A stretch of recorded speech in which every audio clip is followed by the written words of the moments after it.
समय पहले की बात है। एक शहर में एक एक घर हुआ करता था। उसमें एक चंपू सेठ रहा करता था। चंपू सेठ बहुत ही अमीर था। पर चंपू सेठ जो था वो इतना ज़्यादा मतलबी था कि वो लोगों से अपना काम करवाता पर उन्हें पैसे नहीं देता।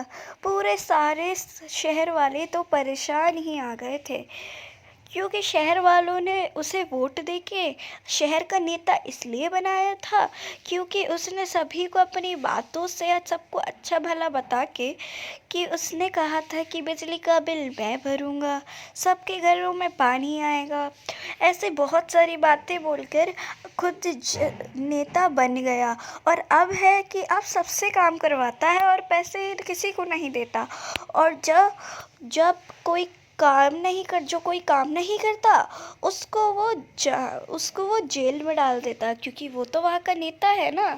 फिर चंपू सेठ एक परिवार को बुलाता। उसमें एक राम पति और उसकी छोटी बेटी सुनीता और उसकी सुनीता की माँ रोहिणी रहती। तो फिर वो रोहित को बुला के सेठ चंपू रोहित को बुला के उसको काम करने को बोलता। कहता कि नया घर बनवा रहा हूँ मैं, जाके तुम वहाँ पे काम करो। फिर रोहित बोलता, पर सेठ मैं क्यों काम करूँ? पर आपने तो कहा था कि पिछला वाला काम करवा के आप मुझे पैसे दे दोगे, पर आपने तो मुझे अभी तक पैसे नहीं दिए हैं। फिर सेठ चंपू बोलता कि जब पैसे मिल जाएंगे तो मैं बता दूंगा।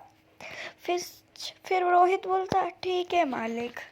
जब रोहित का पूरा परिवार जा ही रहा होता है, फिर चंपू सेठ उन दो को रोकता है। कहता है कि एक काम करो, तुम कुछ काम वाम मत करो, तुम बस वहाँ पे देख आओ कि सारे मजदूर काम कर रहे हैं या नहीं। भी सेठ चंपू को हाँ बोल के चला जाता है। फिर मोहित का पूरा परिवार काम करने वाले मजदूरों को देखता है कि वो अच्छे से काम कर रहे हैं या नहीं।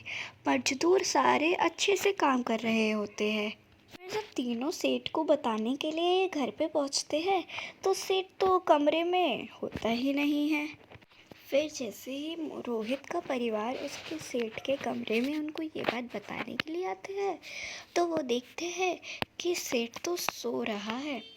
फिर मोहित सेठ को उठाता है, कहता है कि उठो उठो सेठ उठो। ये बात बोलने के बाद सेठ एकदम से देखता है उठ के कि कौन है कौन है कौन है। फिर वो देखता है, अच्छा ये तुम हो। फिर वो पूछता है कि अब बोलो क्या हुआ, क्यों आए हो दोपहर को मुझे परेशान करने। फिर रोहित बताता है कि मालिक आपने पूछा था ना कि देख के आओ वहाँ पे सारे मजदूर काम कर रहे हैं या नहीं। फिर वो सेठ बोलता है कि हाँ बोला था, अब बता ही दो। वो रोहित बोलता है, सेठ वहाँ पे सारे लोग अच्छे से काम कर रहे हैं, पर सेठ अब आप ये तो बता दीजिए आपकी मेरी तनख्वाह कब दोगे। सेठ बोलता है, अब ये सोचता हुआ फिर सेठ सोचता है, मैंने आज तक तो किसी को तनख्वाह दी नहीं, इसको दूंगा क्या। फिर सेठ बोलता है, हाँ हाँ हाँ मैं तुम्हें रात को दे दूंगा, तुम रात को मेरे पास आ जाना। एक काम करो, अभी तुम घर पे जाके सो जाओ, अभी ना मैं ना अभी सो रहा हूँ, तुम रात को मेरे पास आना, मैं तुम्हें जब दे दूंगा।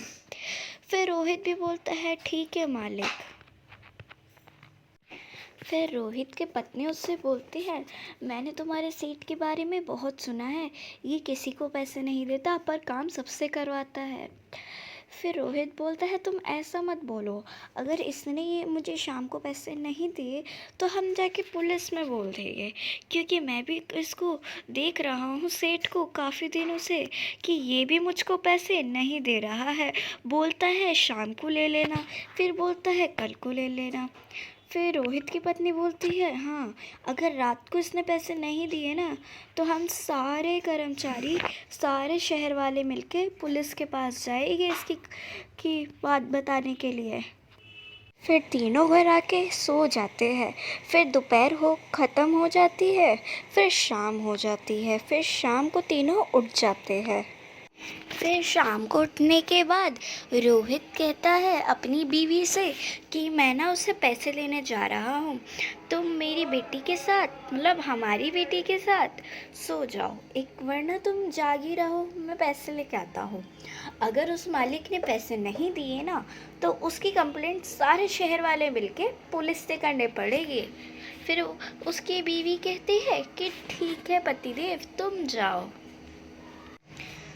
फिर रोहित सेठ से बोलता है, सेठ आपने बोला था ना कि अभी दोपहर हो रही है, मैं सोने जा रहा हूँ, मुझे नींद आ रही है, तुम मुझसे पैसे आके मतलब तुम्हारी तनख्वाह आके शाम को ले लेना। फिर सेठ बोलता है, अरे यार मुझे तो यहाँ से पहले ही निकल जाना चाहिए था, अब इसको पैसे का बहाना क्या मारूँ। फिर बोलता है सेठ, एक काम करो, देखो मैंने ना अभी ना मेरे पैसे बैंक में डलवाए हैं, तो तुम ना प्लीज़ कल आ जाना, देखो कल मैं तुम्हें पक्का पैसे दे दूँगा।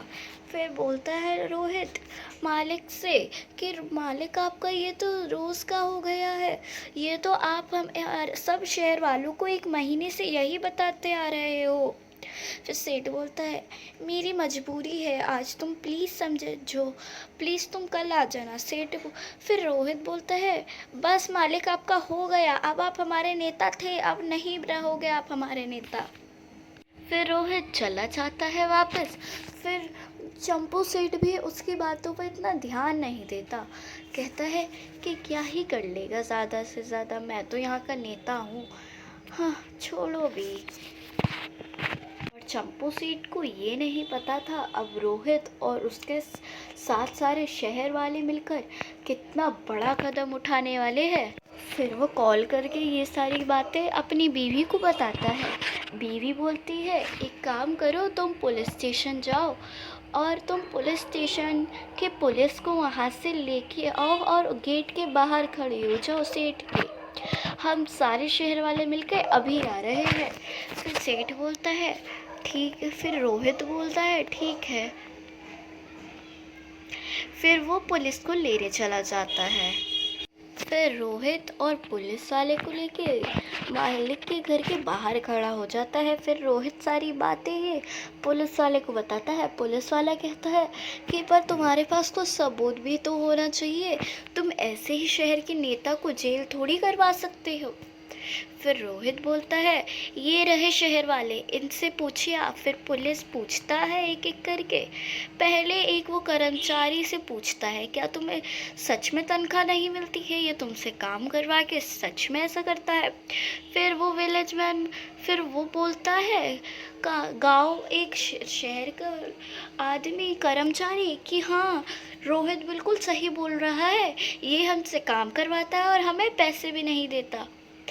फिर पुलिस वाला सोचता है कि ये तो सब तुम दोनों ही बोल रहे हो, अभी मैडम जी से भी पूछ लेते हैं, मैडम जी क्या आपको भी ये लगता है। फिर वो मैडम भी बताती है, हाँ ये सब सही कह रहे हैं, ये सेठ सबसे काम करवाता है और अब तो हमारे बच्चों से भी काम करवाता है और हमें पैसे भी नहीं देता है। फिर पुलिस वाला कहता है, तुम टेंशन मत लो, अब मुझे तुम्हारी बातों पे यकीन हो गया है, चलो अब सारे अंदर, अभी इसको बाहर निकलवाते हैं। शहर वाले और पुलिस और श्री सेठ के घर में जाते। सेठ तो तंग रह जाता रोहित और पुलिस वाले को देख के। फिर सेठ बोलता, सर आप यहाँ क्यों आए हो।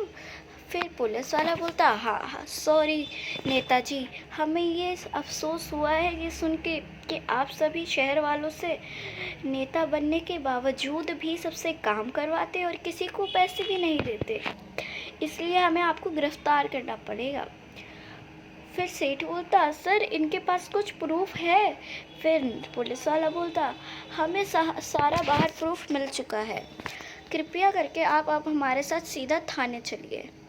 फिर ऐसे ही सेठ और पुलिस की कुछ बातें हुई और फिर पुलिस बोलता रोहित और गांव वाले एक कर्मचारी को कि तुम दोनों आप घर जा सकते हो, इस सेठ को तो मैं लेके जाता हूँ। फिर पुलिस वाला सेठ को कहता, नीचे बैठ जाओ। फिर सेठ सोचता कि अगर मैंने बुरे कर्म करे हैं तो उनका फल तो मुझे देना ही पड़ेगा। फिर सेठ भी कहता, ठीक है पुलिस, मुझे आप लेके चलिए थाने। फिर दोनों थाने चले जाते हैं। और यहाँ पे कहानी ख़त्म हो जाती। तो हमें इस कहानी से ये शिक्षा मिलती है कि अगर हमें किसी चीज़ की परेशानी है तो हमें किसी बड़े से बताना चाहिए, और अगर आप उस चीज़ से ज़्यादा ही परेशान हो गए हो तो आपको उसकी कंप्लेंट करनी चाहिए।